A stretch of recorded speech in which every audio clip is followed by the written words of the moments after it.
just wanted to do a quick intro video into the UV-5R Baofeng and just try to encourage you to put this into your emergency preparedness gear.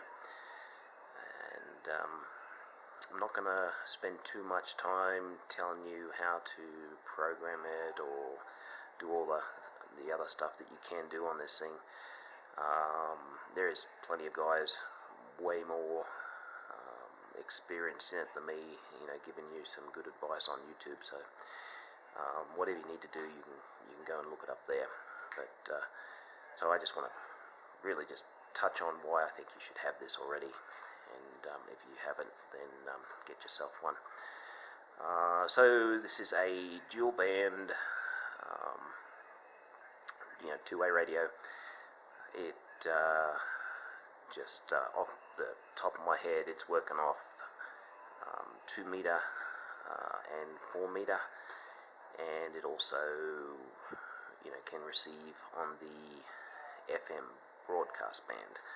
So in emergency preparedness, alright, cyclone, hurricane, fires, floods, tornadoes, or whatever, information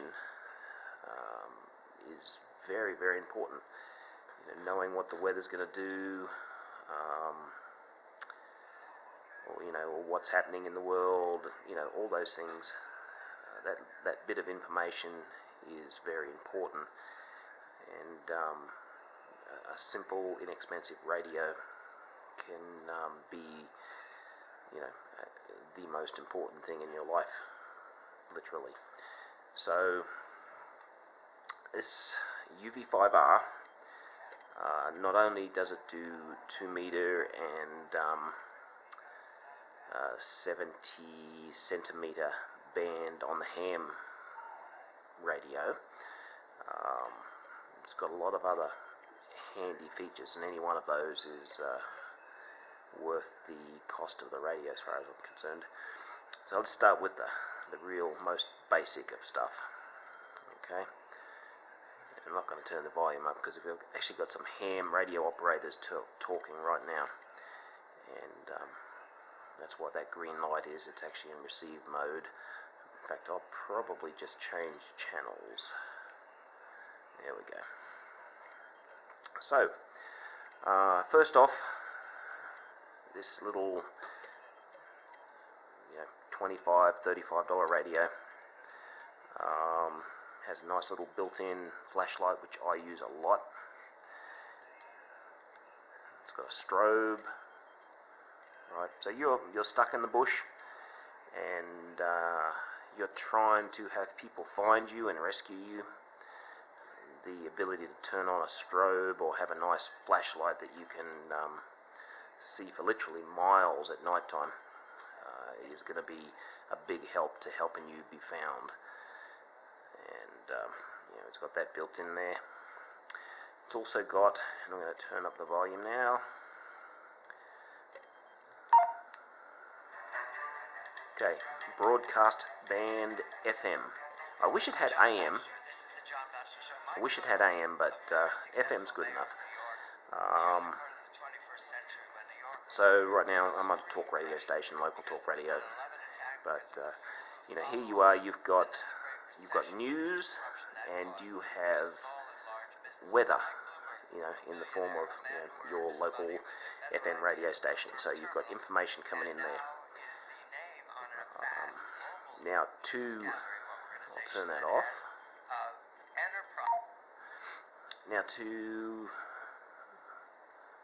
Alright, so you've got your information. You can listen to FM radio. Yeah, you can do that in a lot of different places. But you're also going to be, in some situations, you're going to want to be able to talk to other people. You're going to want to be able to call in help, call in rescuers, or maybe just let your family know that you're okay. Whatever the case may be. The ability, the two-way radio capability of something like this is very important for that. So So I'm not going to go too deep into all the possibilities of it, and they are huge. The possibilities of this radio are amazing. I love it, especially for the cost. But in simple, very, very simple terms, you have access to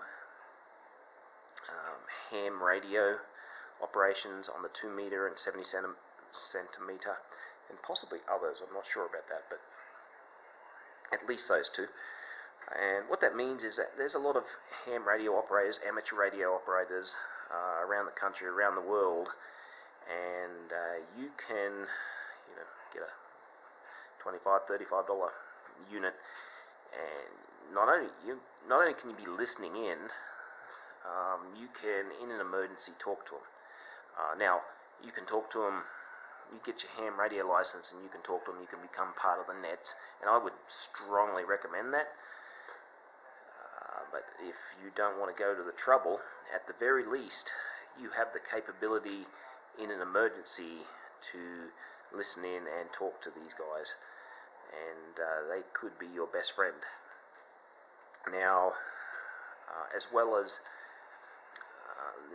the ham radio networks, you've also got a lot of emergency services such as fire, local fire brigades, local fire, rural fire units, and around here anyway, the sheriff's department I know uses the frequency, and there is other emergency services that you can very easily program in those frequencies, and you can be listening in on those frequencies quite legally. There's nothing wrong with listening in. I just would say that unless it's a dire emergency, don't go transmitting on those frequencies. And the other thing that is pretty cool is that this radio here is completely compatible with these type of radios here. Now you'll see them in sports stores, Home Depot, Walmart sells them. Very, very common, easy to buy. They call them GMRS and FRS radio systems. I'm not sure what the GMRS stands for, but the FRS is Family Radio Service. You can definitely program this to transmit and receive on those frequencies. You've got to be a little bit careful with transmitting on them, because the UV-5R can actually put out more power than what you should be able to legally use on the GMRS. So once again, I would encourage you just to use that in the case of emergency. But there is a lot of these out there. They're pretty much a citizen band on I think it's 70 centimeters, very close to that. And chances are, if there is an emergency going on, and you're listening in on the airways, there will be some chatter trying to go over these things. So yeah,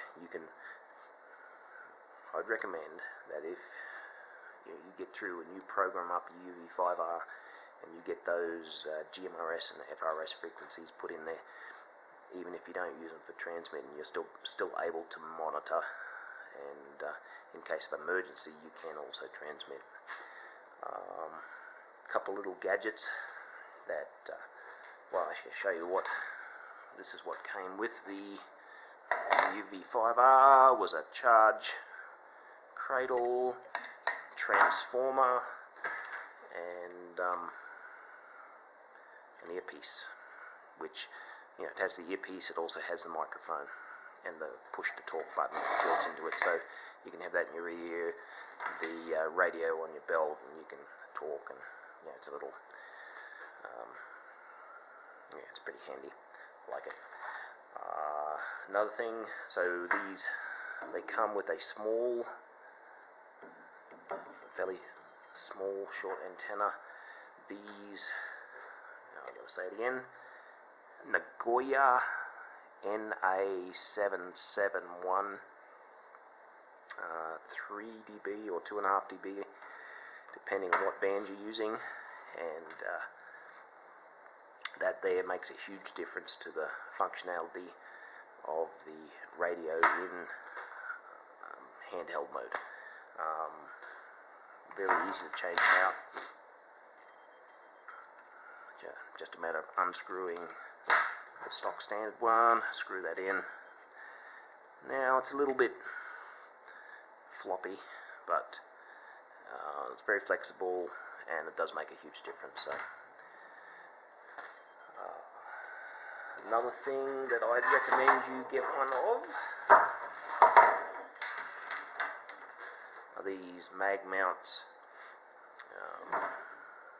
So it's a mag mount antenna. Put it on top of your car, and you screw the base in.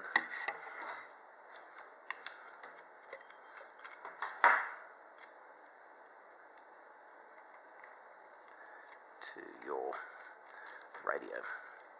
Alright, and that gives you a huge increase in performance over and above the standard antenna, especially when you take into account the standard antenna. It's just going to fall over, there's no metal there. Especially when you take into account the standard antenna is inside a vehicle or inside a house. Being able to get the actual antenna element outside the vehicle or outside the house is going to make a huge difference, because these are all, you know, FM, fairly high frequency, so it's kind of a line of sight thing. Cars and buildings will cut out the signal a lot. That's another thing I don't like about, at least the ones I've seen in these GMRS radios. Most of them don't have a detachable antenna, so I can't replace that with a better antenna. I'm kind of stuck with what it has. So another bonus to that. Another thing which is pretty handy are these microphones. Another one of those things you can buy extra. I like them because they, you can have the microphone up near your ear, radio down on your belt, and you can transmit and talk pretty easily on that. Something that, like I said, there's a lot of guys more experienced than this on YouTube, and most of them have said that the programming cable that comes with the unit is not a good thing, and they are 100% correct.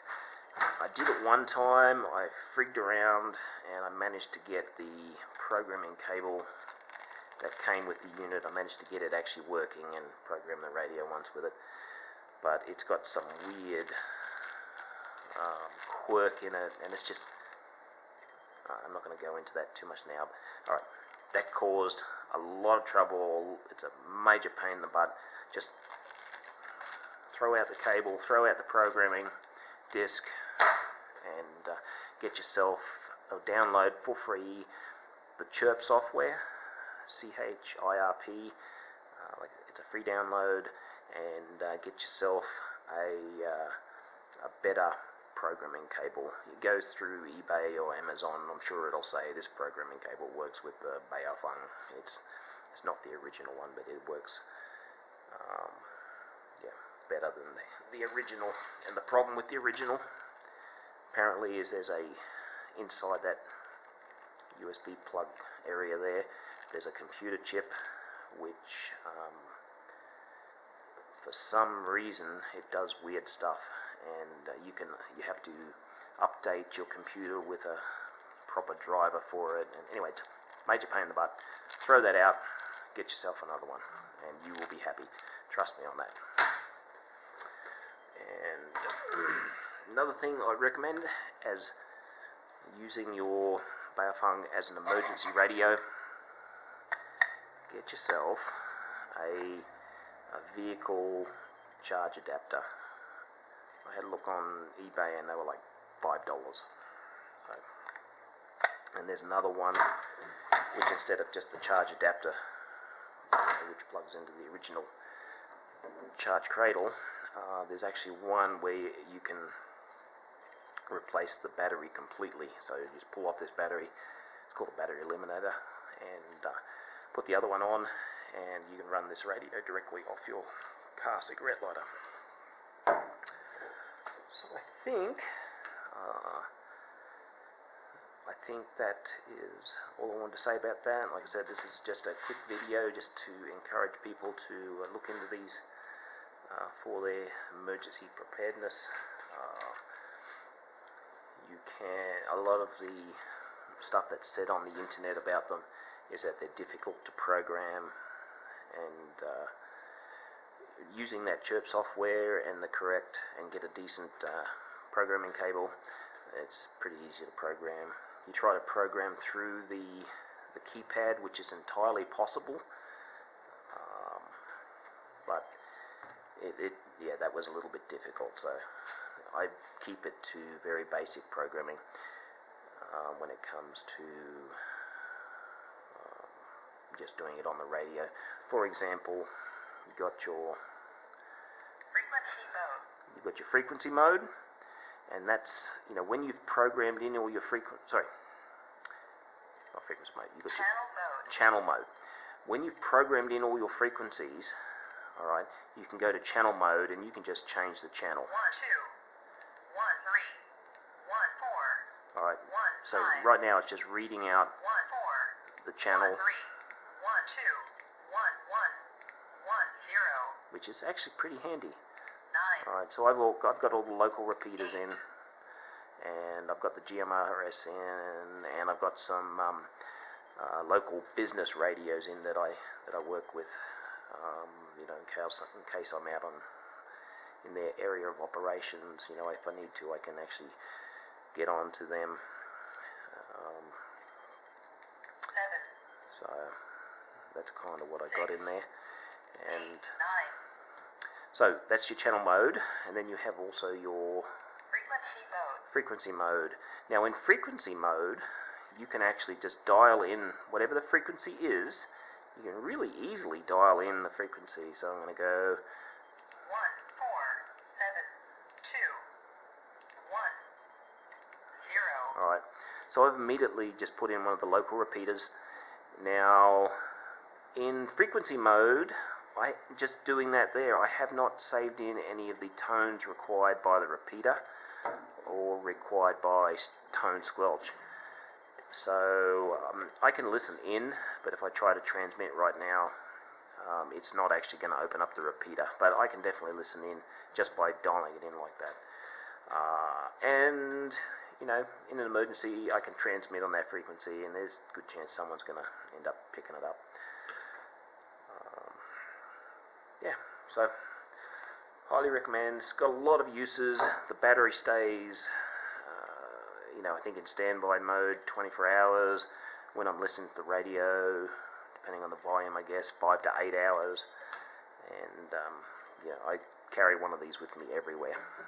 Mostly use it just for listening to FM radio, and occasionally I'll get on to the ham radio nets,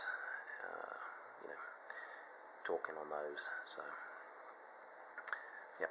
Anyway, that's all I wanted to say.